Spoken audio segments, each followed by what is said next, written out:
자, 미국인을 만났을 때요. 미국 친구들이 좋아할 만한 이야기가 뭐가 있을까 한번 생각해 볼까요? 한번 생각해 보시죠. 자, 미국에 이 보잉사라고 하는 그 항공기 만드는 회사가 있습니다. 뭐 보잉 747 이런 대형 여객기 다 그 회사에서 만드는데 현재 그 보잉사가 실적 악화로 인해서 파산 위기에 처해 있습니다. 그러니까 보잉에서 만드는 조기 경보기, 대잠 초계기, 그다음에 아파치 헬기 이런 것을 야 우리가 좀 사줄게 대규모로 이렇게 하면요 이런 제안을 하지 않습니까? 미국 친구들이 눈이 번쩍 뜨이겠죠. 귀가 쫑긋해지고 자 그러면 이와 같은 무기들은요 우리도 중국, 북계 이것들을 견제하기 위해서는요 우리도 당장 필요한 물건들입니다. 그런데 우리가 아직 이러한 부분에 있어서는 아직 우리 기술이 안 돼요. 그러니까 어차피 우리는 그런 기자재들 그런 무기 체계를 우리도 구매를 해야 됩니다. 그러니까 우리가 수량을 좀 더 늘려서 사주고 미국하고 관계 개선도 만들게 되는 거죠. 그래서 이런 국제 정치는요 조폭들이 하고 있는 도박판이라고 할 수 있는데 아니 아무런 판돈도 안 올리고 돈 한 푼 안 올리고 대화가 되겠습니까? 자 이런 건요 우리가 책에서 무슨 국제 정치 외교 교과서라고 하는 그런 책은 백날 아니라 천년을 봐도 나오지가 않는 이야기들입니다. 자, 그래서 미국과 실질적인 관계를 개선하고자 하면 이런 미국의 무기도 대량으로 구매를 해주고 또 돈을 미국 측에서 밀어주는 이런 제스처가 필요한 것이에요. 그러면 미국에서도 일자리가 생기고 또 바이든 행정부도 선거를 앞두고 뭔가 생색을 낼 수 있지 않겠습니까? 체면에 있을 수 있게 된단 말이죠. 그러면 우리가 얻고 싶은 것이 있으면 뭔가를 먼저 줄 수 있어야 됩니다. 그래야만 원만한 거래가 성립이 됩니다. 자, 그러면 우리가 가게 가가지고 물건 살 때 돈 안 주고 그냥 물건 사올 수 있습니까? 똑같은 이치죠. 자, 지금 우크라이나 전쟁 덕분에 한국이 천문학적인 금액으로 무기를 팔 기회가 생겼습니다. 그러면 미국한테 자, 우리 무기 판다. 그런데 우리가 갖고 가는 이 무기들은 과거 너희들로부터 내가 사왔던 것이고 하니까 대신에 우리가 너네 나라까지 위험에 처해 있는 이 상황에서 미국을 지킬 수 있게 핵무장을 하게끔 양국 간에 정식 문서로 조약을 맺자라고 이렇게 제안을 해야 되는 겁니다. 자, 그렇기 때문에 이런 국제사회에서 이 냉엄한 이런 현장에서는요 혼자서만 다 독식하겠다 이렇게 하면요 죽습니다. 누군가에서 제거당할 수가 있습니다. 그러니까 자 무슨 일로 누군가 때문에 돈을 좀 벌었으면 돈도 좀 떼주고 밥도 좀 사고 인사도 하고 예? 이렇게 하는 게 국제 간의 관계를 원만하게 유지해가는 겁니다. 자 이런 기초적인 것을 국제 정치 외교 교과서 상에 쓰여져 있겠습니까? 자, 그리고 지금 미국이 생산하고 있는 해상작전 헬기가 있습니다. 이 해상작전 헬기도 대량으로 도입해서 한 번 더 주변 해역에 쫙 깔아버리면요. 미국 측에서 얼마나 흡족해 하겠습니까? 미국이 이런 함정을 전역으로 배치하게 되면요. 중국 함정들이 태평양으로 못 나오게 됩니다. 자, 그러니까 우리가 이렇게 하기 위해서는 국방비가 부족하다고 또 아우성 칠 수 있어요. 그러면 자, 국방비 한 60조 원 되죠? 자, 국방비가 만약에 모자란다 하면요. 성인지 예산이라고 해가지고 좌파 운동권들 그 먹이로 던져주는 30조 원이라는 돈이 지금 곳곳에 지금 흩어져 있잖아요. 그거 딱 모아서 국방비로 전환하세요. 국방비로 전환하면 대략 돈이 90조 원 가까이 될 겁니다. 그러면 우리 병사들 급여도 인상시켜 줄 수 있고요. 또 직업군인들의 임금도 월급도 한 30%씩 인상시킬 수 있습니다. 자, 현재 이런 그 성인지 예산 같은 걸로 인해서 허공에다가 국민의 혈세를 낭비하고 있습니다. 자, 그런 걸 알고서 국가안보실이나 국정원에서 대비해야 되는 거 아니겠어요? 자, 현재 사드를 추가 배치하는 문제, 또 이지스함 추가 도입하는 문제, 또 SM3 탄도, 요격 미사일 등도 대량으로 우리가 미국으로부터 도입하게 되면 한국과 미국이 공동으로 안보 전선이 향상이 됩니다. 그리고 더 강화됩니다. 그러면서 미국 국내에서는요, 일자리가 늘어나게 돼요. 그렇기 때문에 미국이 더욱더 좋아하게 됩니다. 또 우리는 인천 덕적도 앞에 있는 덕정면, 배가리, 울돌이, 또 하얼범 인근 섬들 여러 개 사이를 메꿔서 인천공항만한 크기의 해상 군사기지를 만들고 거기에 미국의 공군기지도 오시오 라고 해서 한국과 미국이 공동으로 그 지역에서 근무를 하게 되면요, 미국도 매우 좋아하게 될 것입니다. 자, 거기에 뭐 해군, 해양경찰, 해병대, 공군, 또 미사일기지 이런 각종 군사시설을 배치하게 되면요, 서해안 지역에 불침 항공모함이 또 하나 생기게 되는 겁니다. 그러면 이런 불침 항공모함이 생기면 중국의 대련이나 청도에서 나오는 중국의 함정들은 바로 우리 손에서 견제될 수가 있고 미국도 또한 매우 좋아하게 될 것입니다. 전라남도 흑산도 옆에 가보시면 가거도라는 섬이 있습니다. 대략 길이가 한 5km, 폭이 한 2km 정도 되는 섬인데요. 이 섬의 산등성이를 잘라서 대형 군사 공항을 건설하고 또 이곳에다가 해군, 해병대, 공군기지, 미사일기지를 추가적으로 배치하게 되면 미국도 매우 만족해하지 않겠습니까? 자, 이렇게 되면요, 백령도에 공항을 만들고 덕적도 앞바다에 불침 항공모함을 만들고 또 군산공항, 흑산도 공항, 가거도의 불침 항공모함, 또 제주도의 미군기지까지 총 6개의 대규모 공항이 생겨나게 되니 중국 함대가 제주도 밑으로 내려올 수 있겠습니까? 꼼짝을 못하게 되겠죠. 그리고 이 서해상에 대한민국 군사기지에 사드, 또 이지스 어쇼어라고 하는 SM-3 미사일 체계, 이런 체계를 배치해 놓게 되면 미국 함정들이요, 서해안 지역으로 마음 놓고 제 안방처럼 들어올 수 있게 됩니다. 또 방위비 분담금 1조 몇천억이 되는 것을 전액 100%를 한국이 낸다고 하게 되면 미국이 매우 좋아할 것입니다. 한국이 무기 팔아서 몇십조 돈을 벌게 되면 1조 몇천억 정도는요, 우리가 내는 것이 또 신사다운 이 매너 아니겠습니까? 자, 미국에게 이러한 선물을 던져주고서 우리의 반도체 배터리 업체를 잘 봐달라고, 보증해달라고 이야기하면 안 먹히겠습니까? 자, 먼저 주고 받아낼 걸 생각해야죠. 이런 역할을 외교안보실과 국가정보원이 해야 되는 거 아니겠어요? 에?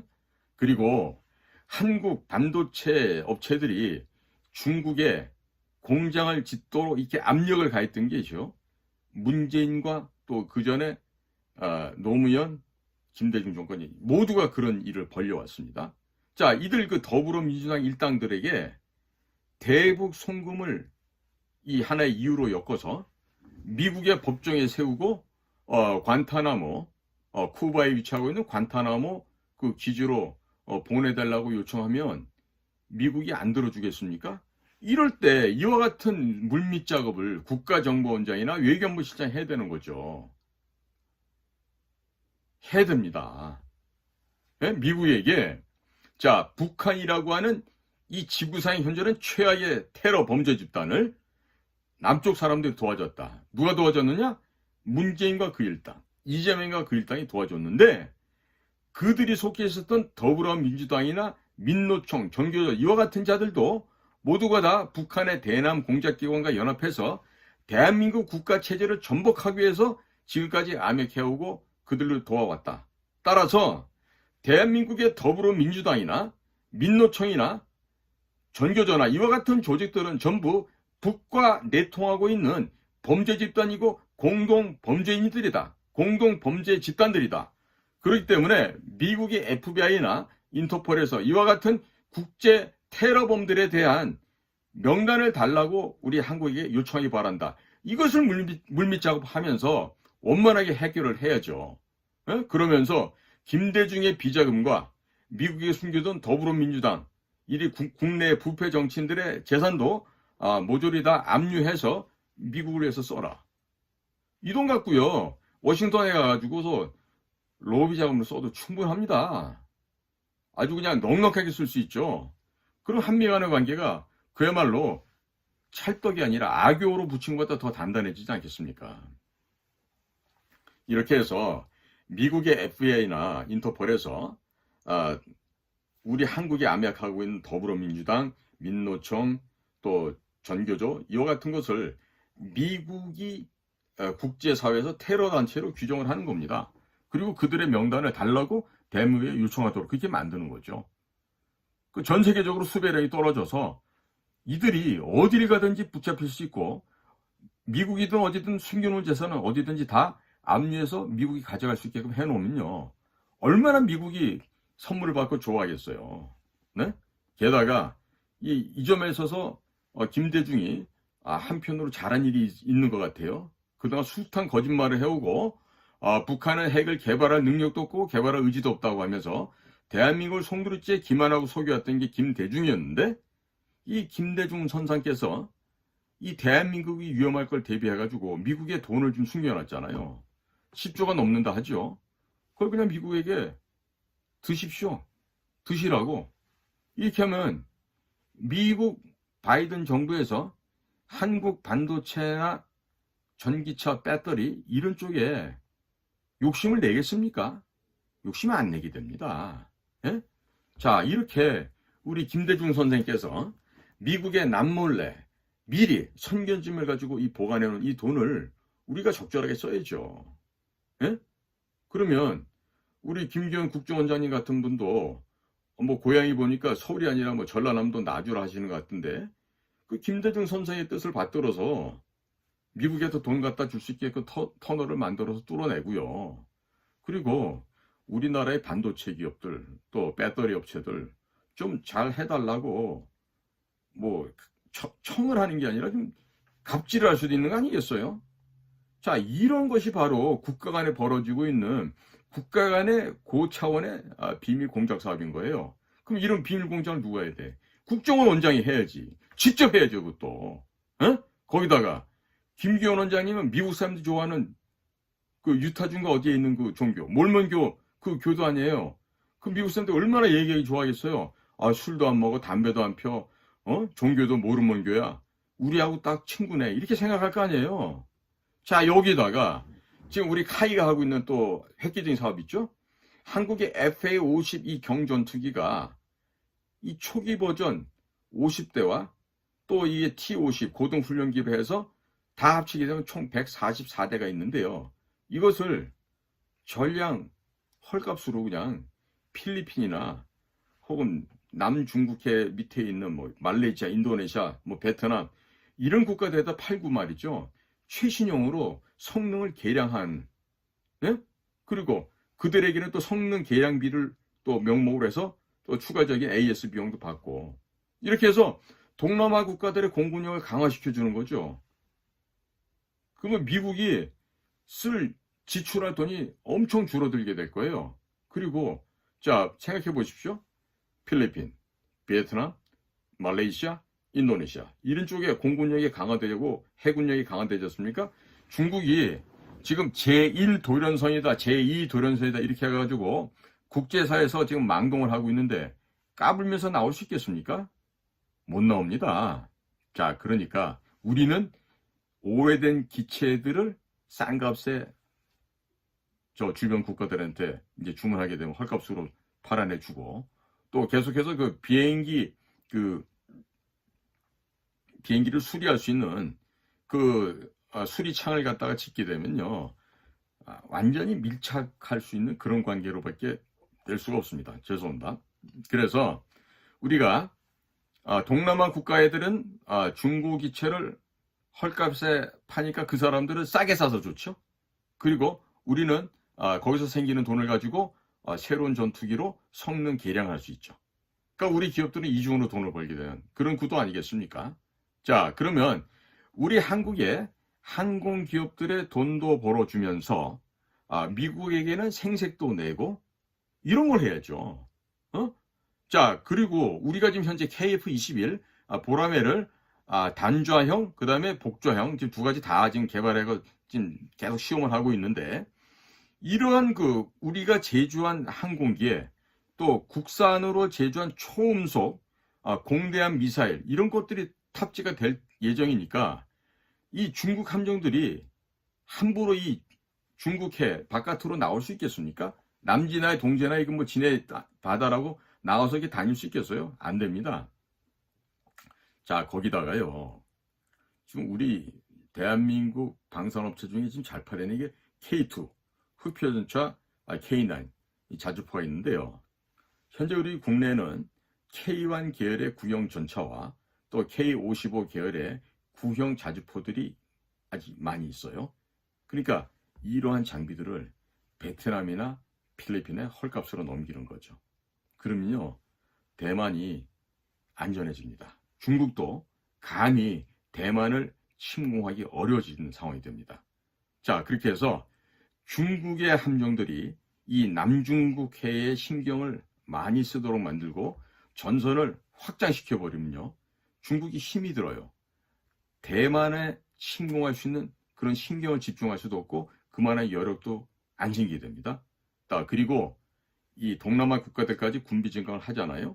그러면 중국이 군비 증강을 하다가 파산을 당하게 될 겁니다. 과거 미국과 소련 간에 벌어졌던 그 우주 솔트 전쟁에서 벌어졌던 그걸 기억해 보시면 중국도 똑같이 적용할 수가 있습니다.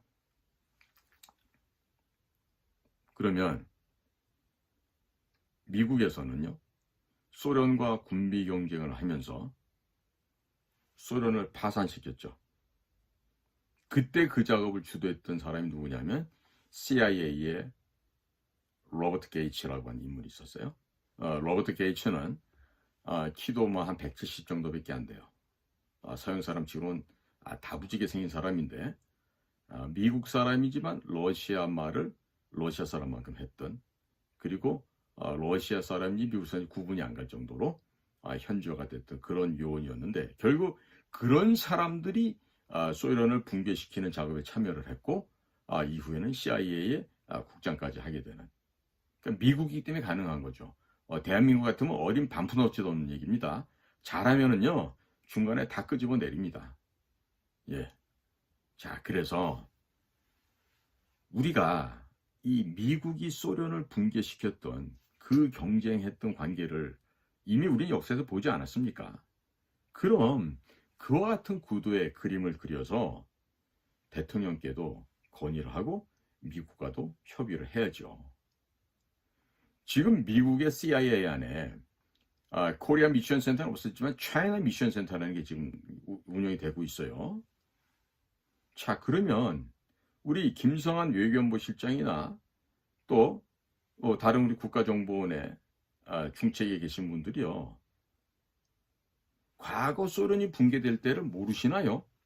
그리고 이 김성한 안보실장님은 외교안보위원회에서 그 교수도 하셨는데, 자, 그때 소련이 무너지는 그 방법에 대해서 심층 연구를 안 해봤겠습니까? 아실 거 아니겠어요? 응? 자, 하찮은 초등학교 학생들도 삼국지만 읽어도 적을 무너뜨리는 방법, 이런 걸 갖다가 또 뭐 그 여러 가지 전략, 전술을 알게 되는데요. 기본적으로 삼국지는 한 번이 아니라 왜 여러 번 읽어보셨을 거 아니에요. 네? 그러니까 제가 과거에 있었던 안전기획부, 이 국정원에 제일 잘못했던 게 뭐냐면요, 이 보고서에다가 색칠하고 리본 달고 줄치고 이런다고 망했다고 좀 봐요. 그러니까 이제는요, 외교안보실이 됐든 국가정보원이 됐든 큰 그림을 그려보시기 바라고. 예?